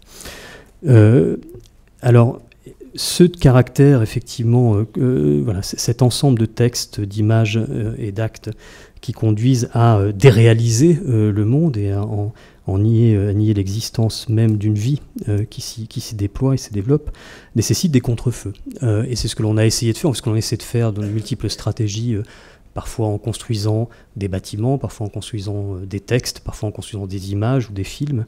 À Calais, nous n'avons fait que nous y installer 2 années, 1 an et demi, avec 8 équipes de recherche et 8 photographes, et qui visait, et Camille, tu l'évoquais tout à l'heure, à suivre voilà, un texte qui nous anime, qui est un texte d'Italo Calvino, une petite phrase qui dessine la ligne de travail du Pérou et qui dit en substance: l'enfer des vivants n'est pas chose à venir, s'il y en a un, c'est celui qui est déjà là, l'enfer que nous habitons tous les jours, que nous formons d'être ensemble. Il y a 2 façons de ne pas en souffrir. La première réussit aisément la plupart: accepter l'enfer, en devenir une part, au point de ne plus le voir. La seconde est risquée et elle demande une attention, un apprentissage continuel. Chercher et savoir reconnaître qui et quoi, au milieu de l'enfer, n'est pas l'enfer, et le faire durer et lui faire de la place. Ainsi donc se dessine comme une méthodologie de travail qui vise à consigner, documenter, faire mémoire de ce qui s'invente, de ce qui s'affirme, de ce qui se construit, je dirais malgré tout, dans ces situations visées par des hommes en uniforme. À Calais, donc, nous avons effectivement déployé moult stratégies de documentation avec des architectes, des urbanistes, des philosophes, des anthropologues, des sociologues, etc., visant à, encore une fois, faire l'inventaire, autant que faire se peut, des actes, des gestes qui témoignent que quelque chose s'affirme plutôt que rien, que quelque chose s'invente, que quelque chose se construit. Donc ça consiste, en gros, face à une prétendue situation inqualifiable, à la qualifier et à développer des stratégies de qualification de ce qui a eu lieu à Calais, de ce qui a fait lieu à Calais. Ainsi, on est issu donc une archive que l'on nomme l'Atlas d'une cité potentielle, donc qui est un gros recueil, Atlas d'une cité potentielle, et un certain nombre d'autres pièces qui sont articulées à cela. On a publié un contre-arrêté municipal au moment où sortait cet arrêté municipal. On a publié un autre magazine municipal de la ville de Calais distribué à 4000 exemplaires, faisant état de la recherche en cours et traçant des perspectives d'autres politiques publiques visant à, encore une fois, intensifier ce qui s'affirme ou rendre autrement présente, représenter et rendre autrement présente, intensifier la présence de ce qui s'affirmait et se construisait à Calais. Tout ceci constitue donc une archive et je le dis voilà, parce que ça fait partie du processus que l'on a déposé la semaine dernière dans un FRAC, FRAC Orléans, à l'occasion de l'inauguration de la Biennale d'architecture Marché dans le rêve d'un autre, et donc qui rentre dans la collection du FRAC, qui est une collection spécialisée dans l'architecture, et donc qui déjà fait que tout ce que l'on a documenté s'inscrit dans la mémoire collective et est inaliénable, imprescriptible, ineffaçable. Donc ça, c'est un premier pan de cette archive, donc encore une fois constituée à partir d'une forme d'éthique de l'attention développée sur le terrain et visant à consigner des actes, des gestes, des formes qui s'inventaient là. Ce qui a été frappant, en fait, pour nous, et notamment à la lueur de ces différentes situations depuis 5 ans traversées, c'est qu'à des mystifications, telles qu'effectivement les déploient les pouvoirs publics aujourd'hui à travers des arrêtés, à travers des images, etc., s'élaborent bien souvent des contre-mystifications qui ne sont pas tout à fait satisfaisantes. Je veux dire par là que, en fait, ce qui nous a été... qui nous a frappé et qui a conduit à ce que l'on développe un autre travail à partir de Calais, c'est ce que l'on évoquait tout à l'heure, c'est peut-être un bruissement, c'est-à-dire que des actes, des gestes qui se déploient à bas bruit, disons, qui ne sont pas repérés par les radars officiels, qui ne sont pas des actes héroïques, qui ne sont pas de l'ordre d'une hospitalité manifeste, mais qui dessinent à bas bruit un territoire, qui dessinent à bas bruit des relations, et qui passent même sous un certain nombre de représentations que peuvent donner les acteurs eux-mêmes.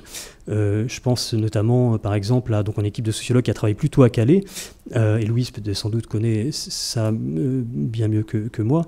Par exemple, une pharmacienne qui dit aisément qu'elle vote Front National et qui, 6 mois après que son mari soit décédé, a rempli une valise des affaires de son mari et les a confiées au Secours catholique afin que celle-ci se donne aux migrants. C'est-à-dire qu'effectivement, il y a d'innombrables gestes et actes, et Calais en a été le théâtre magnifique, qui ne sont pas repérés comme tels et pas repérables comme tels. Avec nos instruments de mesure, si effectivement on mesure qui vote Front National, si on mesure qui se manifeste sur la scène publique pour dire ce qu'il en pense. Et donc c'est à partir de là qu'effectivement c'est dessiné pour nous, et c'est ce que l'on a retrouvé d'ailleurs dans toutes les situations sur lesquelles on a travaillé. Donc nécessité de déployer un travail visant à collecter, effectivement consigner tous ces actes, tous ces gestes qui, à bas bruit, inventent et sont au devant, il nous semble, des questions et des problèmes qui se développent. Donc je dirais 2 points sur en fait, les contre-mystifications pour quand même bien mettre un certain nombre de choses au clair. D'une part, une contre-mystification, mais qui n'est pas là, qui n'a pas été produite là autour de la table, mais qui est quand même très forte, c'est une forme de fétichisation de la jungle. C'est-à-dire que la jungle apparaît à bon nombre de commentateurs patentés comme effectivement comme une ville qui ne serait pas corrompue par le monde. Alors on parle de spontanéité, on parle d'autoconstruction, on en recueille des actes qui viseraient à rendre compte combien s'inventer là, ou se réinvente, ou se poursuit là, du vernaculaire, etc. Je crois que c'est passé à côté d'un enjeu extrêmement important, c'est-à-dire que Calais n'est pas autoconstruite, mais est hétéroconstruite. Elle est hétéroconstruite parce qu'elle est effectivement le fruit d'un assemblage, d'une rencontre de personnes qui viennent du monde entier, qui construisent éventuellement pour, et il n'y a pas de problème à construire pour, et on construit aussi avec, on construit aussi, et on construit aussi contre, c'est-à-dire que la jungle de Calais est aussi coproduite par les forces de l'ordre, elle est aussi coproduite par l'État, qui a effectivement fait que les personnes s'installent là. Elle est d'une complexité rare, mais elle est du coup complètement prise et comprise dans le monde qui est le nôtre. Et c'est cette complexité-là qui nous semble absolument extraordinairement important de repérer. Comme dans les bidonvilles, par exemple, nous travaillons en Essonne, je me souviens, on a aussi la coutume de dire que les Roms sont des fins bâtisseurs, bricoleurs, etc. Et donc il s'agirait de les accompagner dans l'autoconstruction de leurs propres villages idéaux de Rome, ce qui produit une vision, encore une fois, manifestement et terriblement identitaire et des personnes et des solutions à apporter, et sans comprendre notamment, par exemple, qu'il y avait très simplement des personnes qui étaient évidemment, qui étaient aussi très fines, bricoleuses et constructrices dans ce bidonville à Ris-Orangis, je me souviens, et qui effectivement, il faut comprendre que ça fait 10 ans que ces personnes vivaient là, que tous les 3 mois, le bidonville était détruit, et que la destruction était enregistrée dans la construction. C'est-à-dire qu'il y avait des gens qui savaient très bien construire, et qui construisaient un merdier dans lequel ils vivaient, parce qu'effectivement, quand on sait que la pelleteuse passe dans 3 mois, on n'investit rien dans cela. Donc comprendre aussi que les forces de l'ordre et la destruction répétée coproduit le bidonville lui-même. Donc tout ce maillage-là extrêmement... Et puis il y a aussi une géographie, c'est-à-dire que la lande n'est pas le territoire Rissorongis, etc. Enfin, il y a un certain nombre de... Et les matériaux, par exemple, c'est-à-dire que, voilà, on a beau dire autoconstruction, etc., non seulement les Anglais ont déferlé, et ça les Français l'ont bien remarqué à un moment donné, étaient très choqués par ces colons qui arrivaient là à Calais et qui ont construit effectivement d'innombrables shelters avec des matériaux qu'ils ramenaient eux-mêmes sur des camions d'Angleterre, ou alors ça allait simplement l'acheter dans le magasin de bricolage à côté. Donc des matériaux effectivement soit ramenés d'Angleterre, ou soit des matériaux venus directement de Chine par exemple, bref. Donc tous ces assemblages-là et toute cette complexité-là qui est absolument, il nous semble, nécessaire de produire, y compris les langues. Je vois que Marie-Caroline est là et qui nous parlait effectivement d'un arabe calaisien qui s'est inventé aussi durant la jungle de Calais, comme effectivement, mais des migrations des langues aussi ont lieu. Et tout ce tissage-là, toute cette complexité-là est à prendre en compte pour effectivement parvenir à comprendre ce qui a lieu, ce qui fait lieu et quelle perspective cela peut dessiner pour nous autres. Donc sortir de cette assignation à identité qui effectivement est produite et coproduite par de nombreux opposants aux politiques d'hostilité. Donc ça c'est quelque chose qui me semble extrêmement important, sans quoi nous voyons déjà se démultiplier des dispositifs spécialisés ou des hétérotopies ou des villes pour Rome, pour migrants, etc. etc. Et donc, encore une fois, comment repartir du maillage, comment repartir de ce qui s'invente à bas bruit entre nous autres. Évidemment, contre-mystification des dites politiques d'accueil qui produisent, ce que je disais à l'instant, des centres, alors des CAO, des centres d'accueil, des centres partout, masquant combien effectivement ces dispositifs relèvent de politiques d'éloignement, et des centres qui sont aussi spécialisés, spécifiques, notamment avec des acteurs qui sont censés devoir prendre en charge, comme il s'agissait de charges qu'il faut distribuer sur tout le territoire, et encore une fois, hors la ville, et qui passe à chaque fois par un geste de suspension de ce qui effectivement était tissé entre les habitants, à Paris par exemple, les Parisiennes et Parisiens, et Dieu sait si des choses extraordinaires se sont inventées là, et les dits migrants qui sont à partir de là triés, spécifiés, etc. Pour penser ça, moi j'ai un petit mot rapporté de Marcel Duchamp, qui n'est pas tout à fait dans le champ justement, mais qui, Marcel Duchamp, en 1954, publie un tout petit papier lors d'une inauguration, et fait un jeu de mots en anglais qui fonctionne en anglais et pas en français. Marcel Duchamp écrit hôte plus hôte, mais en anglais, ce qui donne guest plus host égale ghost. Et je crois que c'est effectivement ce fantôme-là que l'on traque et qui nous semble être au-devant des mondes qui s'inventent et qui doivent s'inventer. Donc ça n'est pas des migrants, autoconstructeurs, vaillants, bricoleurs, etc., et des militants qui seraient effectivement pour, contre, avec, etc. C'est effectivement ce que nous devenons ensemble, et c'est cette expérience-là que nous efforçons de suivre, documenter, et qui conduit donc à ce que, et je finis sur ça, nous soyons maintenant au travail de produire une autre archive, une nouvelle archive, donc que nous déposons également au FRAC Centre, et donc ainsi le constituant comme inaliénable, ineffaçable.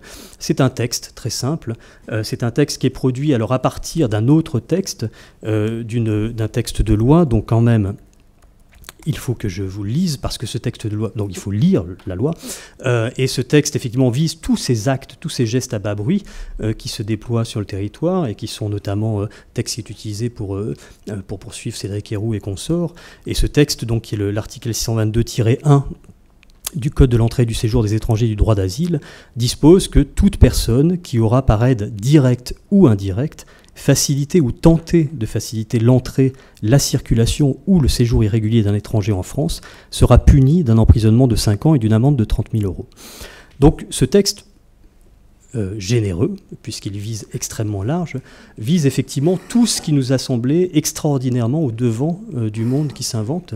Et donc c'est la raison pour laquelle nous avons déclenché un processus d'écriture, faisant appel cet été, et cet appel je le renouvelle et renouvelé sans cesse, d'un texte sans fin qui vise à déferler sur ce texte-là et rendre compte de tous ces textes, tous ces actes, tous ces gestes à bas bruit qui s'inventent. Et donc nous créons là, nous dessinons, nous traçons comme une contre-procédure judiciaire, une déposition que nous donc versons dans une collection d'une institution publique, du coup effectivement qui devient mémoire collective, d'autre part que nous mettons à disposition des avocats pour la défense des personnes qui sont inquiétées, et donc qui vise effectivement à tracer comme par de proche en proche un territoire à l'échelle de toute la France, un territoire qui est constitué de ces gestes, encore une fois, ce bruissement, et que nous instaurons comme 36 millionième commune de France, disons qu'effectivement se dessine à l'interface comme une complicité de tous ces actes, une commune qui est celle qui est au devant des mondes qui nous viennent. Une fois dit ceci, je pourrais peut-être lire 2-3, enfin je sais pas. Oui, j'ai été trop long. Non, alors. Non, mais vas-y, lisons un ou deux, et puis après. Un ou deux. Donc voilà, ainsi donc des personnes nous envoient les témoignages tous les jours, notamment par le net, etc. Et avec une équipe de rédacteurs, dont Marielle Massé, etc. Nous retranscrivons ce texte dans cette déposition.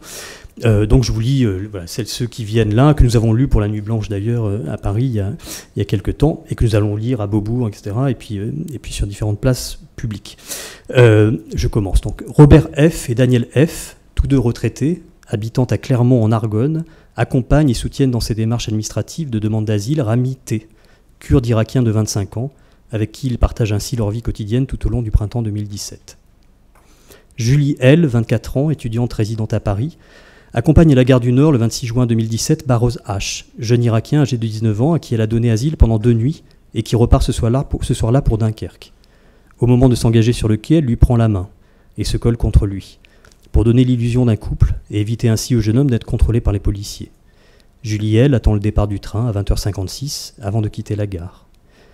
Amélie F., 37 ans, photographe domiciliée à Lyon, apprend par son mari que des migrants albanais se sont regroupés sur l'esplanade Mandela. Ils ont besoin de médicaments, de vêtements, de nourriture et de tentes. Le lendemain matin, jeudi 8 juin 2017, elle prépare à leur intention plusieurs sacs avec des pulls, des slips, des chaussettes. En allant leur apporter dans l'après-midi, Amélie F. s'arrête dans 3 pharmacies et y achète au total 10 boîtes d'aspirine et de paracétamol qu'elle glisse également dans les sacs.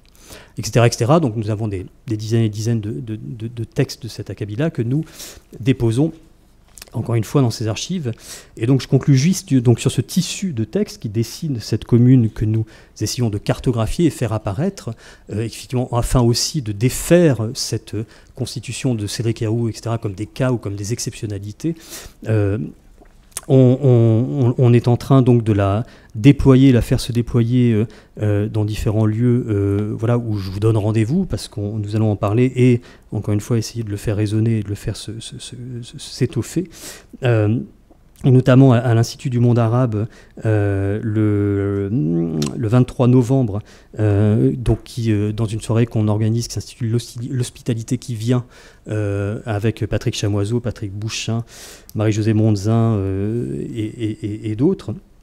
Et aussi le 18 novembre au festival Images de Ville à Aix, où cette 36 millième commune de France va constituer donc une cinémathèque, la cinémathèque de la 36 millième commune de France, où à partir de là, nous allons aussi également questionner le cinéma et constituer une archive cinématographique qui rendrait compte d'actes qui effectivement s'inventent sur les fronts démultipliés qui sont les nôtres à l'échelle mondiale, comme un fonds de ressources, un fonds de pensée, encore une fois, de ce qui s'invente, de ce qui s'affirme et de ce qui se construit. Et donc comment tout ceci dessine un programme d'action, donc comment à partir de ces actes repenser des politiques publiques, repenser des mobilisations, repenser des politiques publiques qui ne produisent pas des contre-mystifications, qui ne soient pas contre-dépendantes des images et des textes que l'on nous impose et que l'on s'impose, et comment à partir de là, effectivement, dessiner des contre-programmes en passant par des déprogrammations de bien des gestes qui sont légion.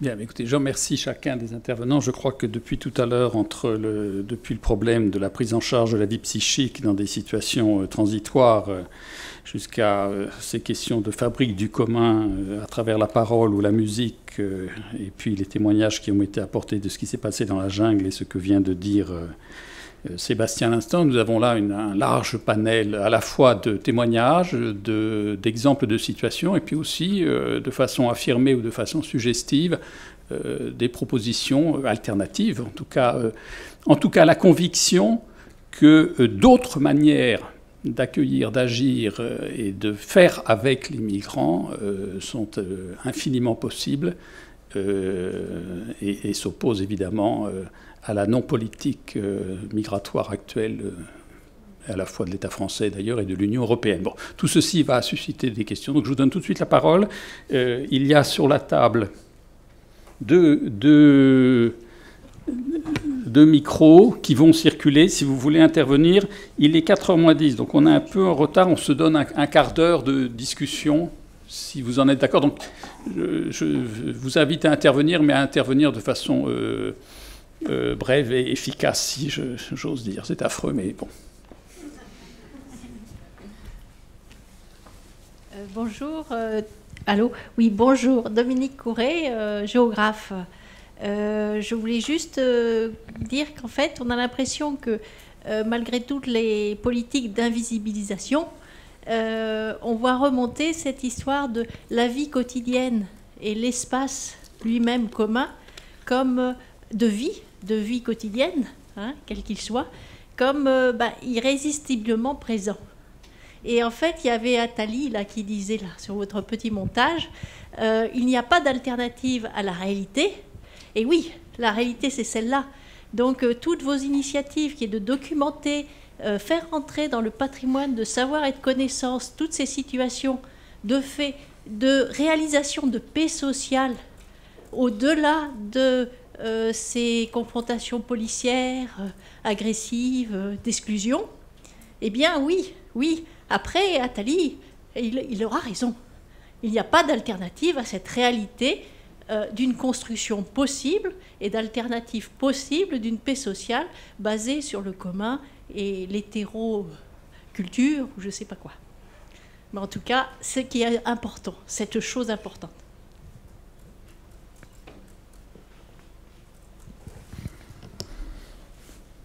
Quelqu'un souhaiterait agir? Ou nous enchaînons sur d'autres questions? Merci. Mais...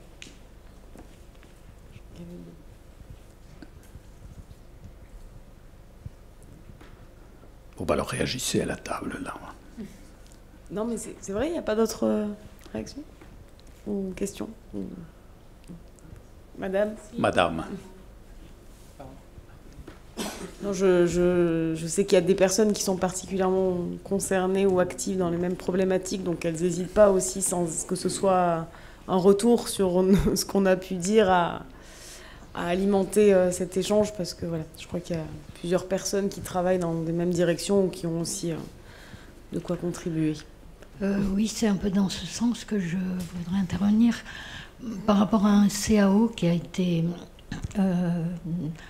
ouvert en Dordogne en 2015 et auquel j'ai rejoint un réseau de bénévoles qui travaillait avec ce CAO, et ça a été absolument passionnant et ça rejoignait énormément tout ce que vous avez fait et dit. Et je voulais dire un mot sur l'invisibilité parce que je m'interrogeais sur comment ça allait se passer justement cet accueil, et il y a eu une réunion des maires bénévoles au conseil départemental, et j'avais fait le tour un peu des maires autour de là où j'habite, et il y en avait très très peu qui souhaitaient être volontaires. Finalement, j'en ai trouvé un, et qui était scandalisé par la réunion à laquelle il avait participé au conseil départemental, qui disait le mot d'ordre, c'était décourager les particuliers. On n'était pas des citoyens, on était des particuliers. Oui. Décourager les particuliers, dites-leur de ne pas s'occuper de cet accueil. Voilà, c'était ça. Et en fait, on a donc ces 50 Soudanais qui ont été expédiés de Calais en Dordogne, dans un endroit très beau mais extrêmement isolé. Et la gestion de ce centre de vacances, ils étaient dans un centre de vacances, a été confiée à une association qui théoriquement est une association d'aide en Dordogne. Et le groupe de bénévoles que j'ai rejoint, on a été en permanence en guerre avec eux. Ils nous ont empêchés de faire le maximum, enfin tout ce qu'on avait envie de faire. Et finalement, donc, c'était pas des policiers, mais c'était des gestionnaires. Et c'était extrêmement dur et pénible, si bien qu'on a fini, parce qu'on pouvait à peine entrer dans le centre, il fallait une autorisation, l'heure, rester pas longtemps, faire certaines activités et pas d'autres. Donc on a fini par être complètement en dehors, puisque quand même ils pouvaient sortir, ils n'étaient pas dans un centre de rétention. Donc on faisait tout, les réunions, les rencontres, les fêtes, les repas, enfin absolument tout à l'extérieur du centre. Et ça a été un échange incroyable, vraiment. Et alors je voulais dire aussi que ce réseau, et je ne savais pas du tout que ça existait en Dordogne, parce que moi j'habitais assez loin du lieu, c'est un réseau qui s'est constitué en association et qui s'appelle Coopérative intégrale du pays lindois en transition, c'est-à-dire sur le modèle des villes en transition d'Espagne, de Catalogne. Et donc c'était sur la base plutôt écologique, de transition énergétique pour partager le jardin partagé, recyclerie, échange, etc. Et qui n'était pas du tout au courant des démarches par rapport aux migrants, et qui se sont totalement investis. On a rencontré ces migrants qui nous ont dit « c'est très bien tout ce que vous faites, mais nous on a trop de problèmes de nourriture, de santé et de papier ». Et donc le groupe a dit ben, « d'accord, on y va ». Et on s'est attelé à ça. Et alors je voulais dire quelque chose par rapport au papier. Moi j'avais une toute petite expérience de l'OFPRA, enfin j'avais travaillé dans une association avant. Mais ces femmes et ces hommes, surtout des femmes, ne connaissaient absolument rien des démarches administratives, de la constitution des dossiers. Alors on a essayé de faire des rencontres avec les gestionnaires pour arriver à collaborer, à travailler ensemble. Et alors ils nous réservaient un tout petit espace et ils nous ont dit surtout vous ne vous occupez pas des papiers parce que c'est trop compliqué, vous ne savez pas, vous n'êtes pas professionnel, etc. Et en fait, tous les Soudanais ont bien vu la différence de comment on pouvait vivre ensemble et comment les associations gestionnaires s'occupaient d'eux. Donc spontanément, ils sont venus nous demander de les aider à faire leur dossier, qui était bâclé, vraiment bâclé par l'association.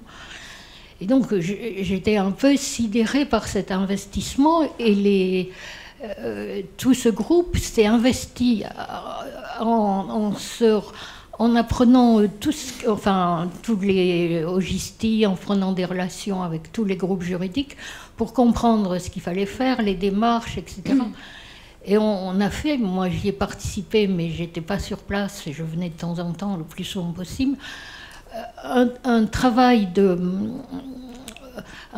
par rapport à ces dossiers absolument énorme. Et le résultat, ça a été un pourcentage d'accepter 80%, alors que l'association gestionnaire, c'était la moitié à peu près.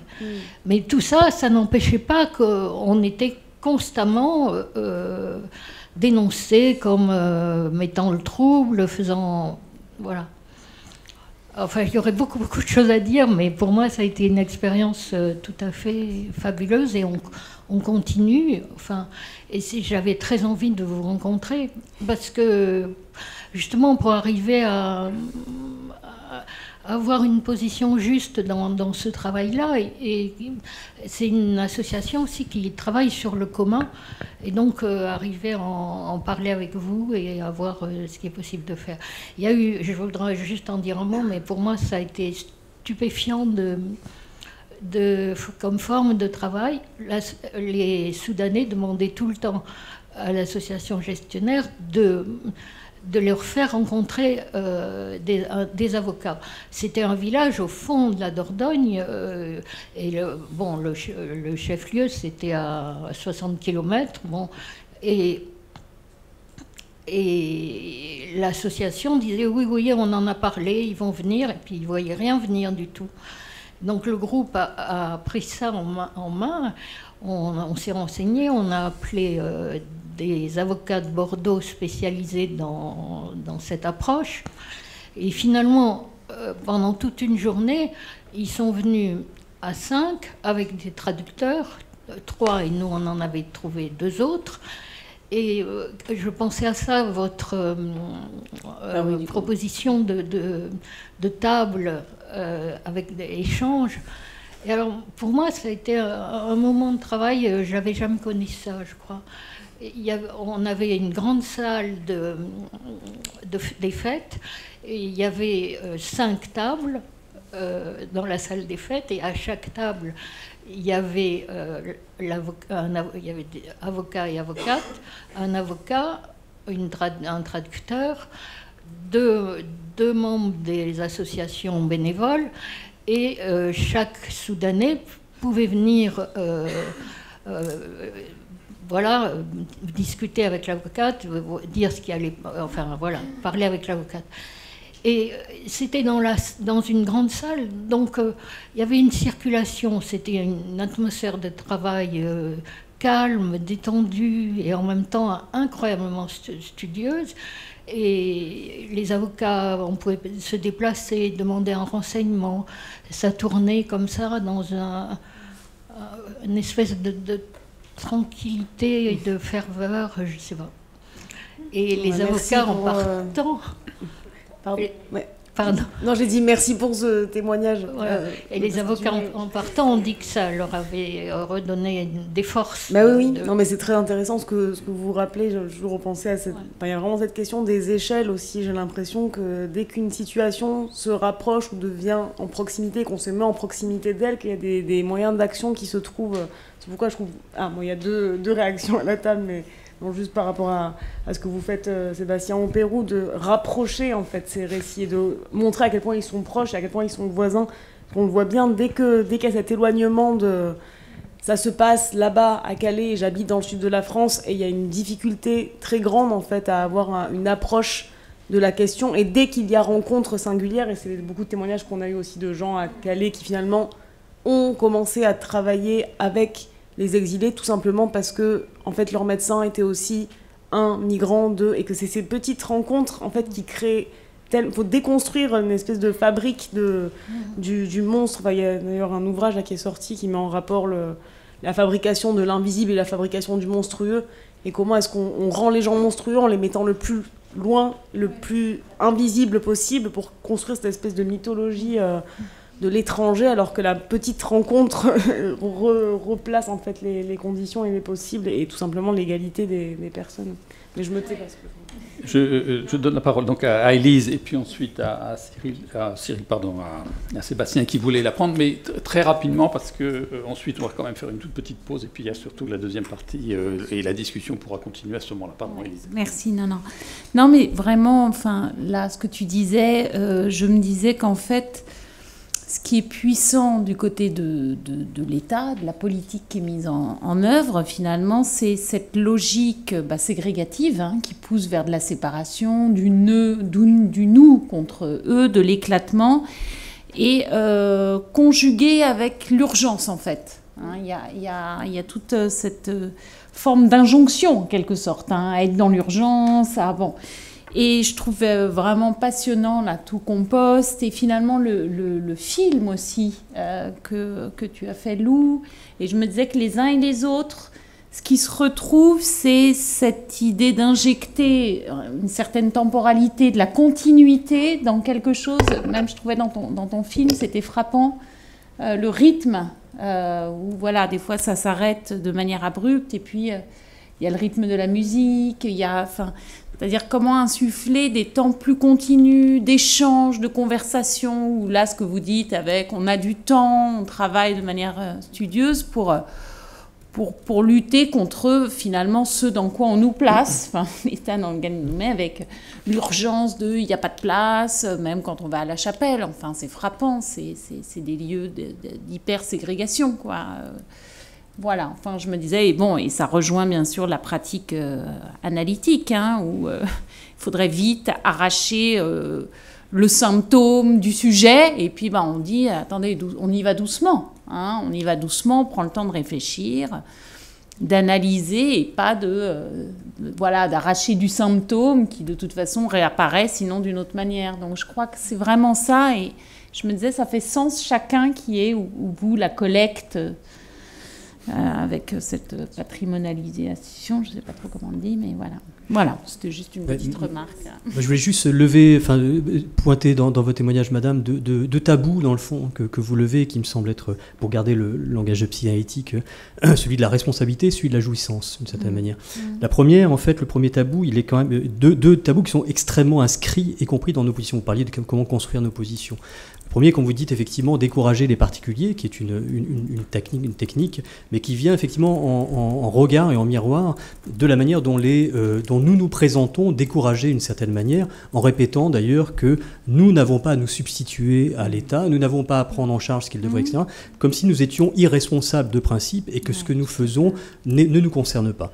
Et là, il y a une inversion qui est assez folle, je veux dire, cette position, cette dépendance par la plainte à l'endroit d'un État qui serait responsable de tout, dont on attendrait des solutions, voire cette statut d'humilié, même en attendre un geste de bonté d'un État dont, par ailleurs, nous exécrons tous les responsables.